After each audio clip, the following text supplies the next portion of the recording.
Dieu notre Père, nous voulons te dire merci ce matin et te magnifier pour ta grâce. Reçois l'adoration et la louange parce que ton amour pour nous est grand et merveilleux.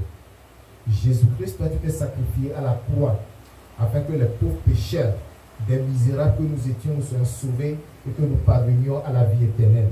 Seigneur, tu voudras que nous aussi, nous puissions aider quelqu'un à parvenir à la vie éternelle. C'est pourquoi je prie ce matin que du fond de cœur, tu nous parles, et que tu nous touches, et que tu nous sensibilises, papa, sur cette grande commission, afin que nous allions l'accomplir pour ta gloire, au nom de Jésus-Christ.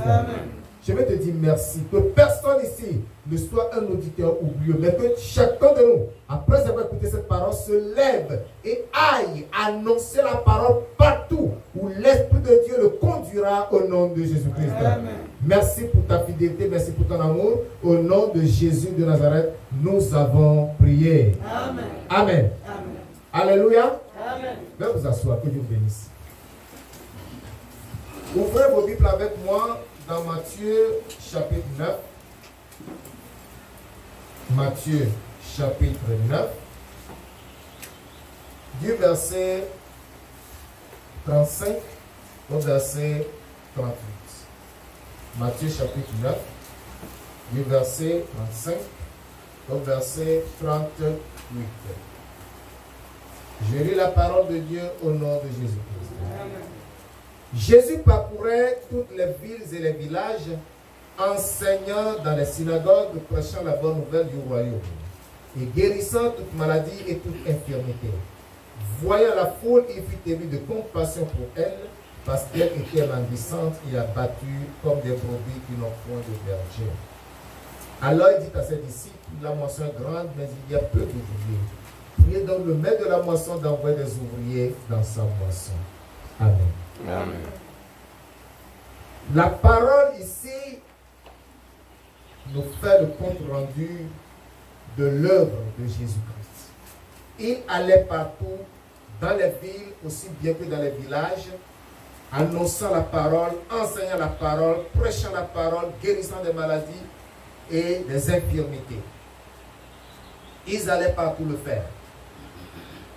Mais il a vu une foule immense, une foule dense devant lui. Et son cœur a été touché. Il était ému de compassion. Cette foule lui faisait pitié. Parce que lorsqu'il voyait cette foule, il ne les voyait pas avec des yeux physiques. Alléluia. Mais il regardait ces hommes et ces femmes avec des yeux spirituels. Il voyait comment ils étaient languissants, ils étaient abattus, ils étaient fatigués, ils étaient exténués. Et ils étaient là comme des brebis qui n'ont pas de berger. Les brebis qui n'ont pas de berger, ce sont des brebis qui sont exposées à des loups ravisseurs, à des animaux féroces qui peuvent les déchirer à tout moment. C'était comme ça l'état de ces hommes. La condition spirituelle de l'homme devant Dieu, c'est pitoyable, c'est désagréable à voir. Et ça fait mal au cœur. Et il a dit à ses disciples, la moisson est grande, mais il y a peu d'ouvriers. En effet, la moisson de la grande commission, la moisson de l'évangélisation, la moisson des âmes est grande.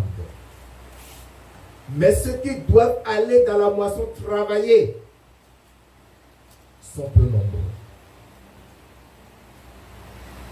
Ce que nous sommes en train de dire, c'est qu'il y a des âmes pleines dans le monde entier.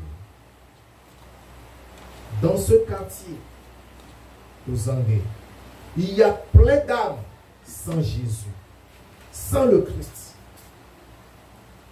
Et qui sont là ce matin, pendant que toi tu es ici, si tu sors, tu les verras assis dans les maquis, tu les verras assis dans les bars, en train de boire, en train de rigoler.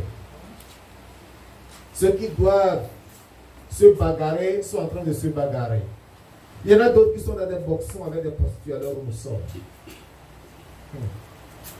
Il y en a qui se livrent à n'importe quoi. Allez à la plage à l'heure là, vous allez voir. Ceux-là se disent heureux. Ils se disent bénis. C'est le dimanche.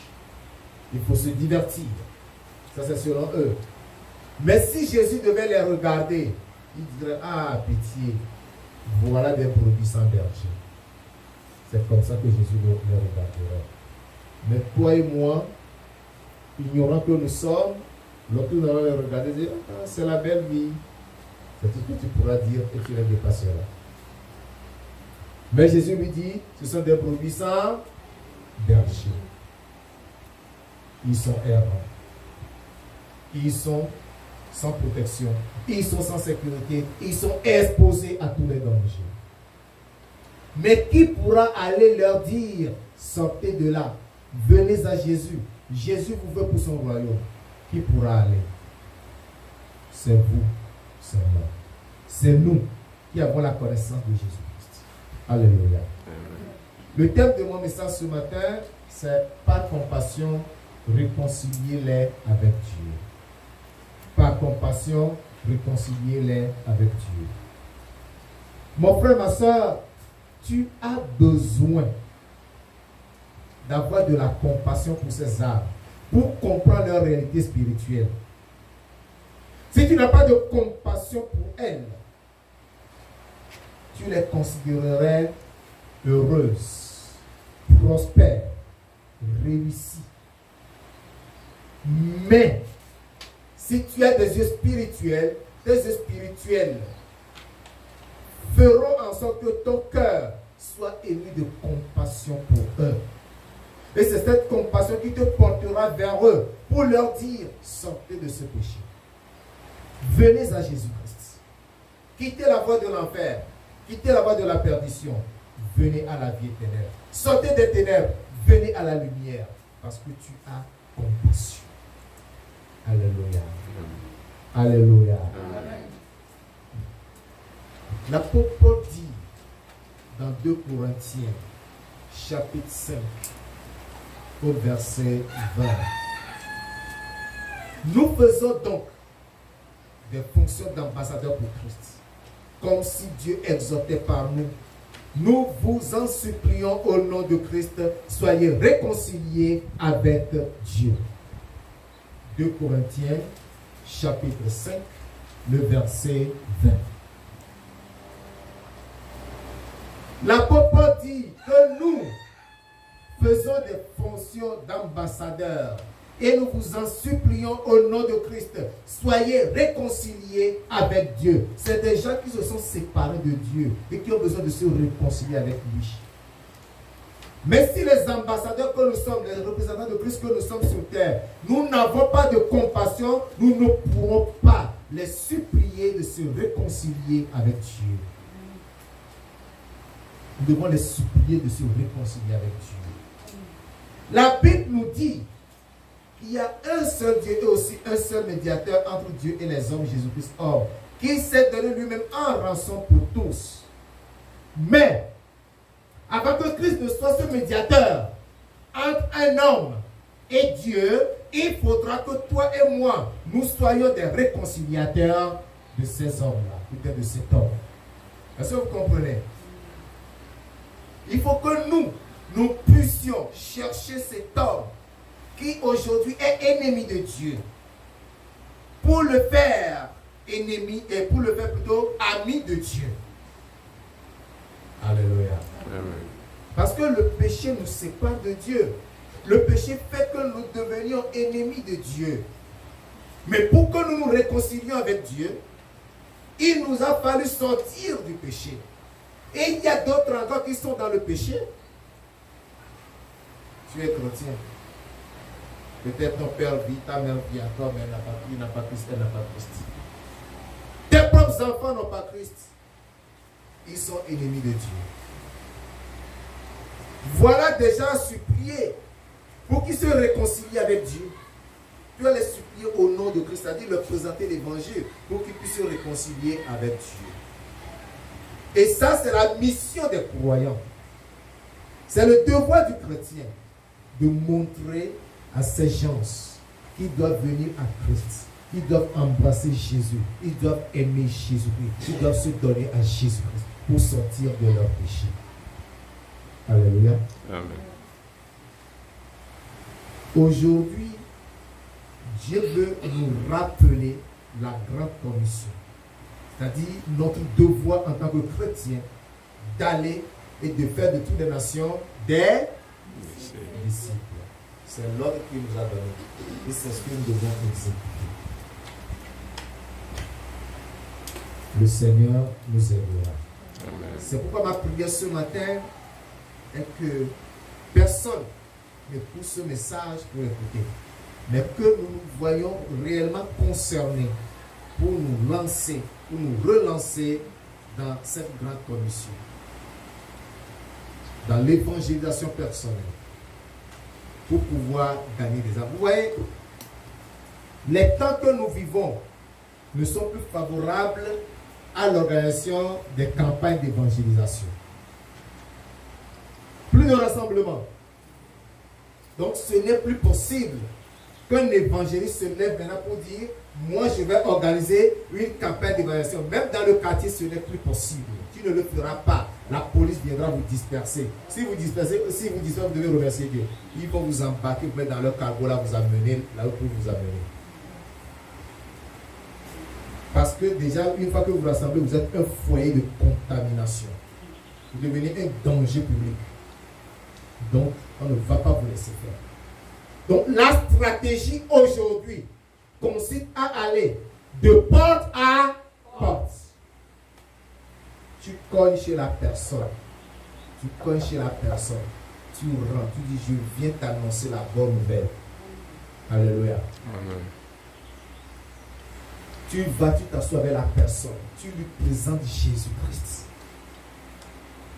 Ton devoir, c'est d'enlever la barrière entre Dieu et les hommes. Cette barrière qui sépare Dieu des hommes, qui sépare les hommes de Dieu, c'est le péché, c'est l'insouciance, c'est l'indifférence, c'est l'incrédulité. Et nous avons dans le monde, dans les inconvertis, nous avons des rétrogrades ou des apostats, nous avons des libres penseurs, nous avons des philosophes, nous avons des athées, nous avons des païens, c'est-à-dire des idolâtres, des sorciers, etc., etc.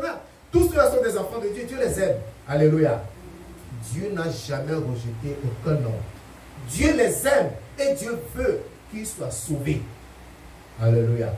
Peut-être qu'il y a quelqu'un qui est sorcier, reconnu dans le quartier, et il fait vraiment des efforts dans la sorcellerie.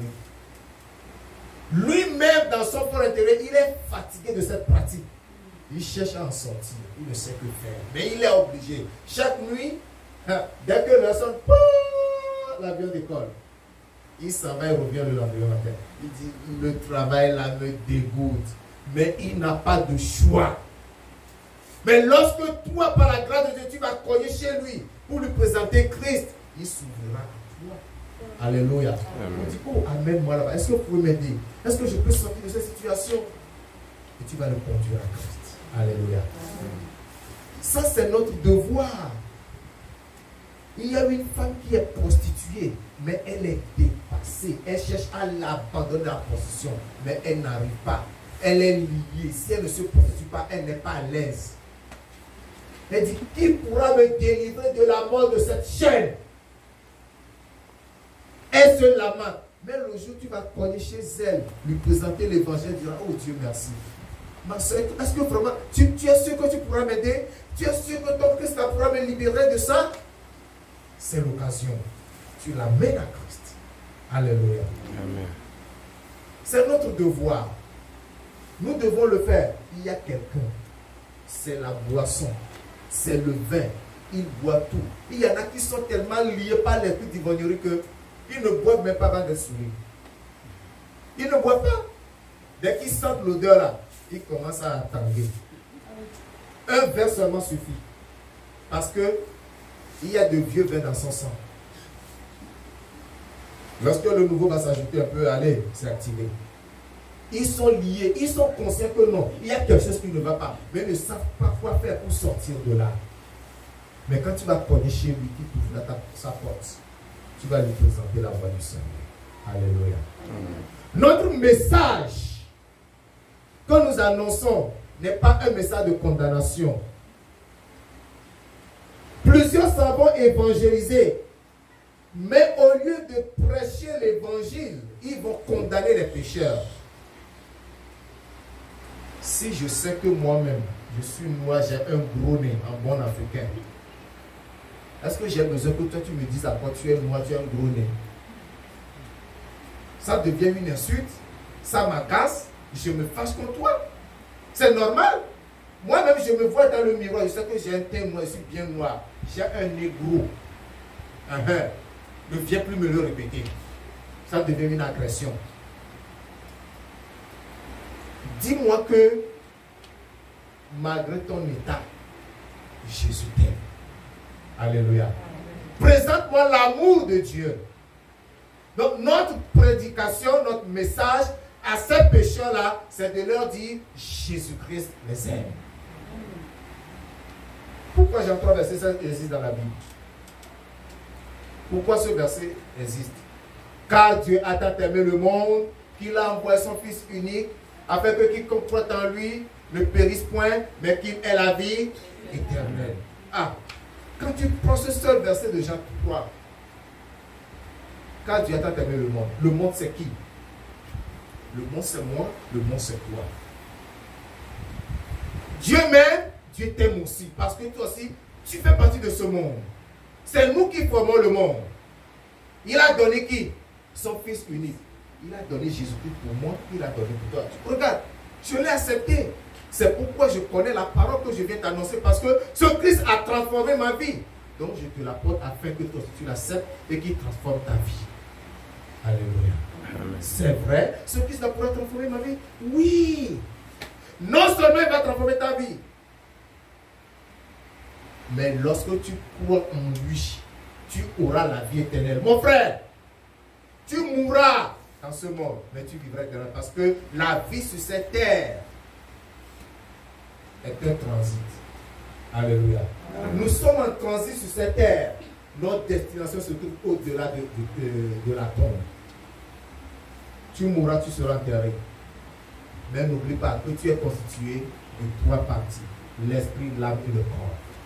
Alléluia. Amen. Ce corps retourne à la poussière lorsque nous mourons. L'esprit retourne à Dieu. Alléluia. Amen. Mais l'âme comparaît devant le tribunal du jugement de Dieu. C'est l'âme qui subit la peine du mal que notre corps a fait pendant qu'il était vivant. Parce que tous les plaisirs que désirait le corps lui étaient dictés par l'âme. Et le corps va trouver ses plaisirs. Le corps va jouir de ses plaisirs. Maintenant que le corps devient poussière, il faut que l'âme aille rencontre à Dieu. Mais lorsque l'âme vient à Jésus-Christ, elle est lavée de toutes ses souillures. Elle est purifiée, sanctifiée. Elle est transformée, régénérée. Alléluia. Et lorsqu'elle va comparaître devant le Seigneur dira, bienvenue, bon et fidèle serviteur, rentre dans la joie de ton maître. Alléluia. Ça ne te dit rien. Le jour où tu iras là-bas, tu vas te retrouver dans un monde. Quel est ce monde? Je ne connais pas ce monde. Je suis où là? Je ne vois plus ce que j'ai l'habitude de voir autour de moi. Je suis où? Si tu pouvais encore avoir cette conscience. Et puis un ange te dira, bon et fidèle serviteur, rentre dans le repos de ton maître. Et la porte s'ouvrira, tu rentreras dans cette cité dorée. Alléluia. Amen. Quoi de plus merveilleux que ça? Qu'est-ce que tu désires plus que ça? C'est pas ce que nous désirons. C'est ça que tu dois faire comprendre à cette personne qui vit dans le péché.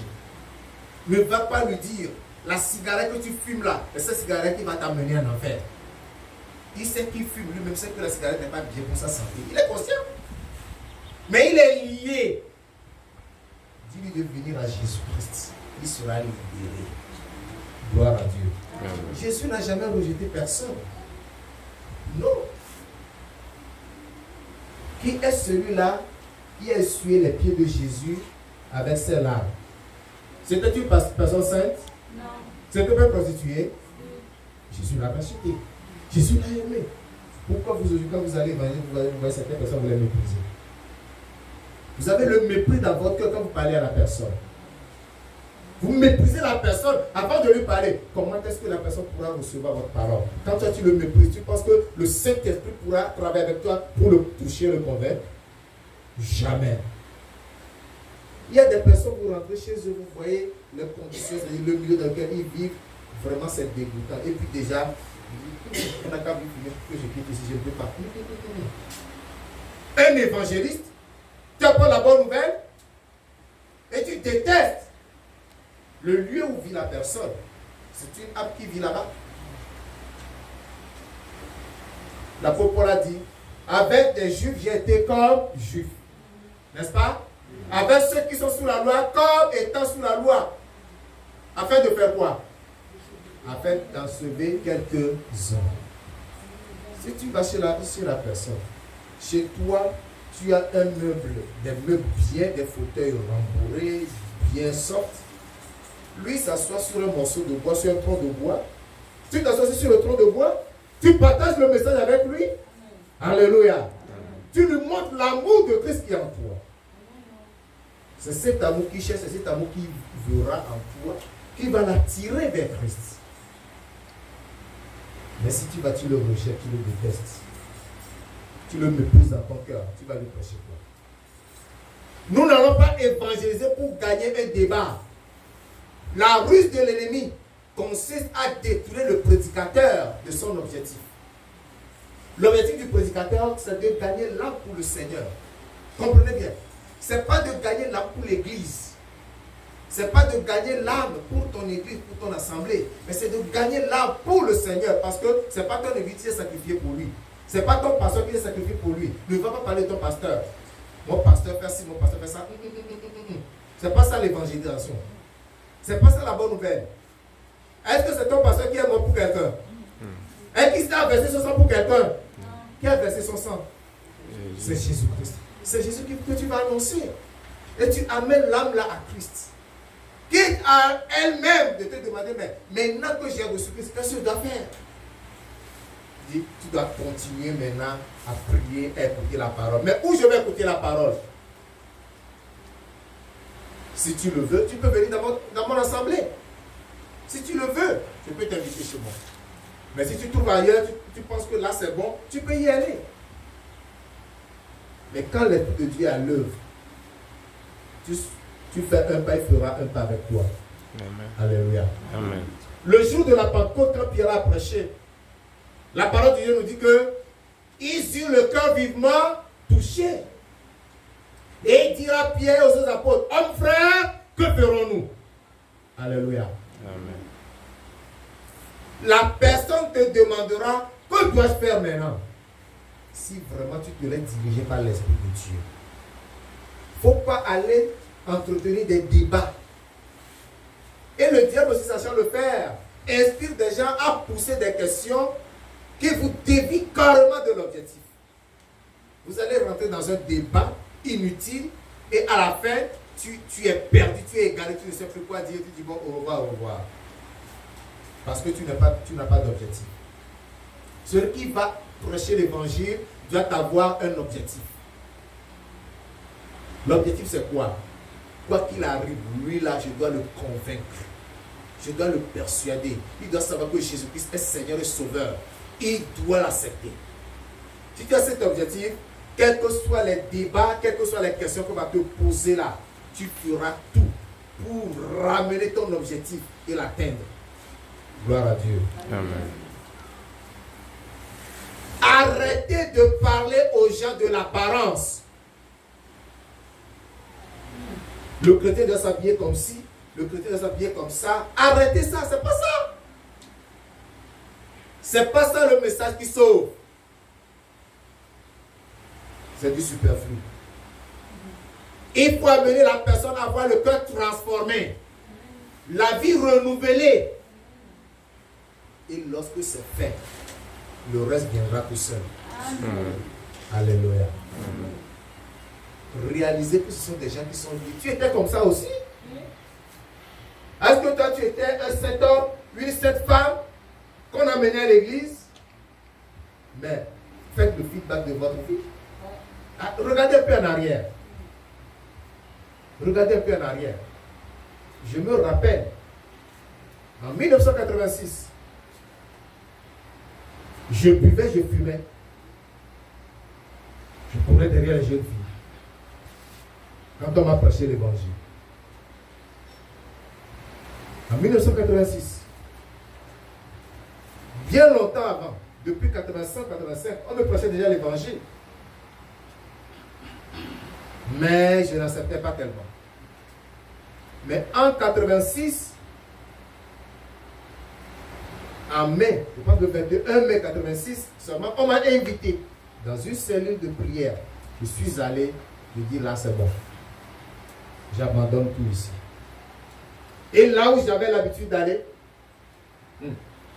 j'étais encore allé un dimanche et il y avait eu un gros mensonge. C'est le mensonge là qui m'a chassé de là pour que je m'approche maintenant à Christ. Alléluia. Depuis mai jusqu'à novembre, en novembre, quand on me dit que c'est Marie qui fait rentrer les gens dans le royaume, pendant que Pierre était à la porte, Pierre lui ne faisait que refouler les gens. Et Marie a dit, non, quitte là. C'est moi-même qui ai porté la grossesse de celui-là qui est mort pour eux. C'est moi-même qui ai souffert pendant 9 mois. Allez, quitte là. Allez, venez, rentrez. Et cette fois-ci, Marie ne fait pas rentrer les gens par la porte, hein, par-dessus la barrière. J'ai dit, ah oui, là, tu as dit toute la vérité, tu ne verras plus ici. Là, je suis sorti, je ne suis plus jamais retourné.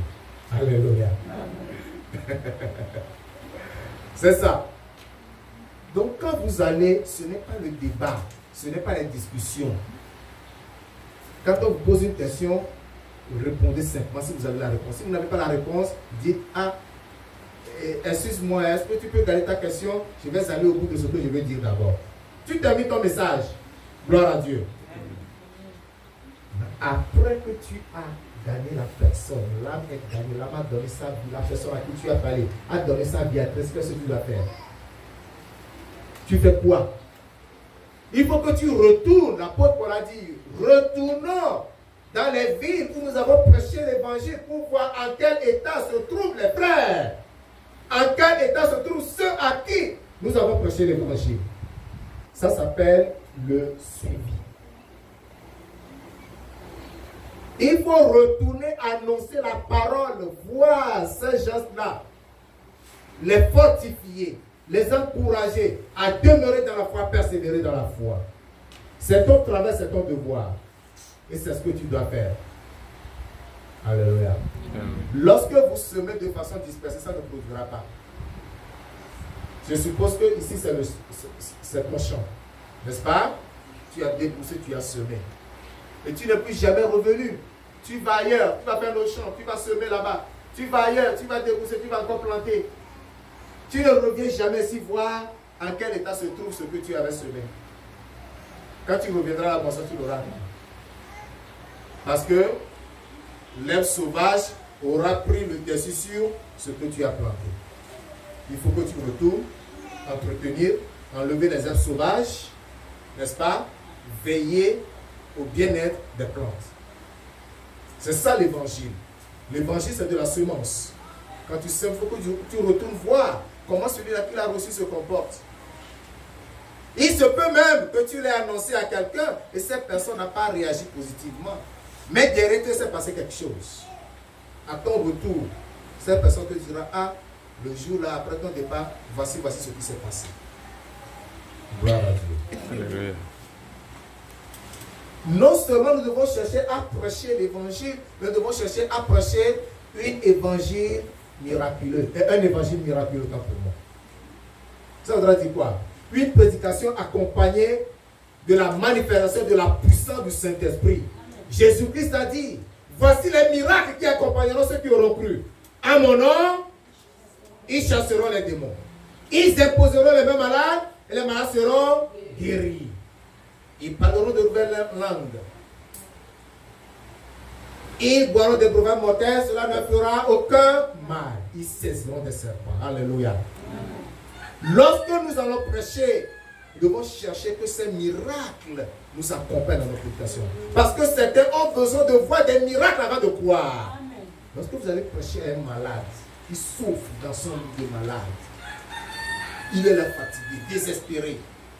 Vous prêchez puis vous partez. Vous ne priez pas pour la personne. Comment voulez-vous que la personne soit convertie? Mais si vous priez pour elle, et qu'il se produit un miracle instantanément, ou aussitôt, après votre départ, ce malade dit, donnez-moi à manger. Il mange, il se met assis. Ah, depuis longtemps, je ne m'assieds même pas. Manger, c'est un problème. Et la nuit, il dort comme un bébé. Ah, depuis longtemps, je ne dors plus. Mais après la prière de ces gens-là, j'ai bien dormi. Ça c'est leur prière. Alléluia. Quand tu retournes vers cette personne ne va pas hésiter à te suivre. Alléluia. Donc, nous devons réclamer aussi que les miracles nous accompagnent.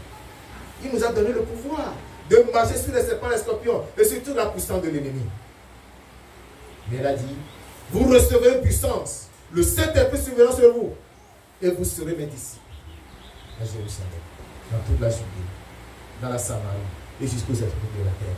Les disciples ont attendu, le Saint-Esprit est descendu et ils sont partis. Ce que Jésus a fait pour toi, c'est grand. Le jour où tu l'acceptes en tant que Seigneur sur la personne, le Saint-Esprit vient en toi. Mais avant de partir évangéliser, il faut que tu passes du temps à prier. Il faut que tu pries, ça se prépare. Ça se prépare dans la prière. Tu pries, tu réclames la présence du Saint-Esprit. Tu réclames des signes qui doivent t'accompagner pour attester ta prédication. Alléluia. Dans Matthieu verset 20, il est dit, ils allaient prêcher partout et le Seigneur travaillait avec eux, confirmant la parole par les miracles qui l'accompagnaient. Alléluia. Le Seigneur a confirmé ce qu'il prêchait. Donc s'il avait confirmé en leur temps, il n'a pas changé, il est le même. Hier, aujourd'hui, éternellement, il confirmera aussi notre prédication. Alléluia. Il y en a qui ont peur. Ils ont peur d'annoncer l'évangile. Ils ont peur. Oh, je ne peux pas lire. Oh, je ne connais aucun verset. Avant de prêcher l'évangile, tu n'as pas besoin de connaître des versets. Tu n'as pas besoin de connaître des versets. Tu n'as pas besoin de connaître la Bible. Mon frère, ta vie même est un témoignage. Si vraiment tu as accepté Jésus-Christ et qu'il a changé ta vie, ta vie est un témoignage. Va dire ce que Jésus a fait pour toi. Alléluia. Va dire comment Jésus t'a délivré. Va dire comment Jésus t'a sauvé. Va dire comment Jésus a transformé ta vie. Le péché sera touché. Il sera convaincu. Il viendra. Il a dit, lorsque le Saint-Esprit viendra, il convaincra le monde du péché. N'est-ce pas? Il convaincra le monde de justice et de jugement. Voilà des choses que nous devons réclamer avant de sortir évangéliser. Et lorsque tu vas évangéliser, tu y vas avec assurance. Tu n'as pas peur. Quand les Juifs ont regardé Jésus, parce que je dis, il prêche avec autorité et non comme le scribe. C'est un témoignage rendu à Jésus. Donc il faut que tu sois convaincu. Ne va pas condamner, ne va pas faire un débat, ne va pas discuter. Annonce l'amour de Jésus, montre la voie du salut, montre la voie de la repentance et conduis les âmes au Seigneur. La voie de la repentance. Mais tu dis repentance, repentance. Comment on se repent? Montre-moi comment on se repent. Tu dis oui, se repentir, hein, il faut que tu reconnaisses que tu te reconnaisses pécheur. Donc tu dois reconnaître que tu es un pécheur. D'accord? Ça c'est le point de départ. Si tu reconnais que vraiment tu as des péchés, c'est bon. La Bible dit que celui qui dit qu'il n'a pas de péché, il se trompe lui-même. Il se ment lui-même. Et la vérité n'est point en lui. Alléluia. Mais, si tu crois que tu es pécheur,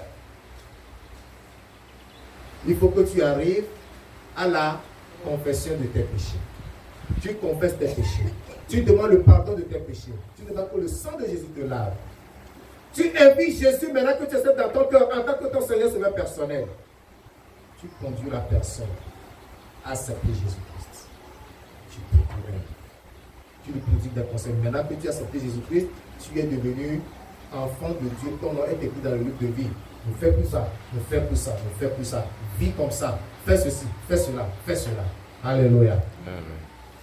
C'est comme ça qu'on amène quelqu'un à la repentance. Que maintenant, tu es sauvé. Tu as ce que la Bible appelle le salut. Tu es sauvé maintenant. Parce que tu es délivré de la condamnation. Tu es délivré du jugement. Tu es venu maintenant à la grâce de Dieu. La gloire de Dieu est sur toi. tu es devenu en Christ une nouvelle créature. Alléluia. C'est comme ça que nous devons aider les pécheurs à venir en Christ pour avoir une nouvelle vie. C'est après cela que nous devons les suivre. Mais une phase très importante. Avant d'aller, tu as prié. Quand tu reviens, tu continues à prier pour ceux à qui tu as annoncé l'évangile. Ta parole ne restera pas sans effet. Alléluia. Amen. Et la parole est comme la pluie et la neige qui descendent de ceux qui n'y retournent point, sans avoir fécondé la terre, sans avoir donné du pain au moissonneur et des semences à celui qui sème. Alléluia. Amen. Ainsi en est-il de la parole qui sort de ma bouche. Elle ne retourne jamais à moi sans avoir accompli ma volonté, sans avoir exécuté mes desseins. Alléluia. C'est ça la parole de Dieu. Quand tu vas prêcher, cette parole va produire des fruits. Elle ne restera jamais infructueuse. Elle ne restera jamais stérile. La parole de Dieu, elle libère et sauve. Accompagnons-la de la prière, nous verrons ces résultats au nom de Jésus-Christ. Ce matin, ce que le Seigneur a voulu nous rappeler, c'est cette grande commission que nous devons aimer et que nous devons pratiquer. Ça, c'est le travail de tous les chrétiens. Nous devons le faire tous les jours. Faites comprendre aux pécheurs que Dieu ne considère pas leur péché, quel que soit leur état, quelle que soit leur gravité. Pourquoi? Parce que la Bible dit que Dieu, sans tenir compte des tas d'ignorance, annonce à tous les hommes qu'ils aient à se repentir, sans tenir compte des tas d'ignorance. Non, tu avais tué quelqu'un, tu l'as fait dans l'ignorance. Rassure la personne qu'elle a fait dans l'ignorance. Tu as avorté, tu avais la grossesse que tu as avorté. Tu l'as avorté, c'est parce que tu étais ignorant, tu ne savais pas. Dieu considère que tu es ignorant, tu es ignorante. Dieu ne te tient pas compte de ça. Non. Tu avais eu un problème avec ton camarade, avec ton frère, avec le tesson de bouteille, tu lui as foncé, il est mort. Ok. Tu as même fait la prison à cause de ça. Dieu considère que tu es innocent. Oublie. Confesse-le lui seulement, il va te pardonner. Nous devons rassurer le pécheur que le pardon se trouve auprès de Dieu. Amen. Alléluia. Ne va pas condamner le pécheur. Ne va pas le condamner. Mais rassure-le que Dieu pardonne ses péchés. Lis-lui 1 Jean chapitre 1 verset 9. Si nous confessons nos péchés, il est juste et fidèle pour nous les pardonner et nous purifier de toute iniquité.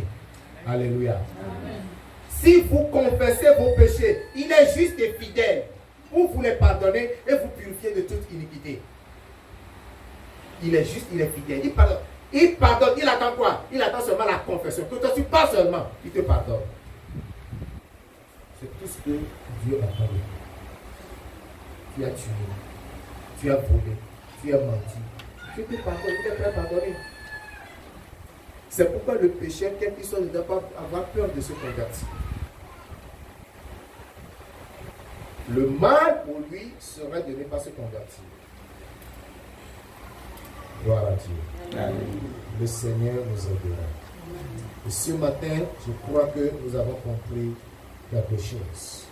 C'est pour vous dire que l'évangélisation n'est pas réservée à une catégorie de chrétiens. C'est pour tous les chrétiens. Alléluia. Tu as accepté Jésus-Christ. Jésus-Christ est dans ton cœur. Tu pries, tu lis la parole de Dieu. Tu dois aussi annoncer l'évangile. Ce n'est pas celui-là qu'on appelle évangéliser qui va évangéliser. Ce n'est pas celui-là qui est pasteur qui va évangéliser. Ce n'est pas le diacre, ce n'est pas l'ancien. Ce n'est pas l'apôtre, ce n'est pas le professeur. Mais tous ensemble en tant que chrétiens. Donc ce que je le dis à nous tous. Que chacun annonce l'évangile. On dit à partir de Jérusalem. On dit à partir de ta maison. Alléluia. Annonce l'évangile à ta femme ou à ton mari, à tes enfants, à tes parents. Sors maintenant de ta maison. Va ailleurs. C'est là ta Judée. Va plus loin, c'est là ta Samarie.